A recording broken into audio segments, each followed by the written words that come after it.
Toshkentdagi bir kunim. Ertalab turib, xolajonimni uylarida zavtrak qildik. Keyin esa ko'chaga chiqdik. Toshkentga men, singlim, oyim va oyijonim bordik. Oyijonim mana oyimni onalari. Biz hech qachon buvi demaganmiz. O'sha uchun ko'pchiliklari so'raysizlar. Bizda oyijon deyiladi. Yana kimda shunaqa iltimos yozinglar. Xullas, magazinlarda kiyimlarimizni oldik. Mana oyijonim bilan onajonim bilan. Keyin u yerda mana shunaqa qo'l mehnatlarini ko'rdim. Juda ham qiziq. Keyin obed qilishga, xadraga bordik, milliy taomlarga. U yerda norin yedik. Toshkentga borib norin yemaslik bu uyat. Xullas shunaqa judayam charchadim. Keyin esa Dismus do'koniga bordim. U yerda har xil, ya'ni hozirda keladigan kiyimlar oldim o'zimga. Instagramini pastga qoldiraman. Judayam narsalar zo'r. Men avvaldan ham kuzatib borardim.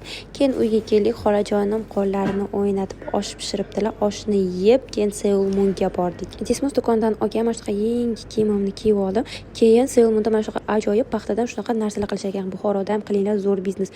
Keyin oyijonim bilan suhbatlashdik, biroz mazza qilib, chaqchaq qildik. Keyin esa Nextga keldik. Aylandik, biroz Sabina singlim bilan shunaqa yurdik. Keyin esa mana shunaqa Harry Potterskiy magazinda topdim.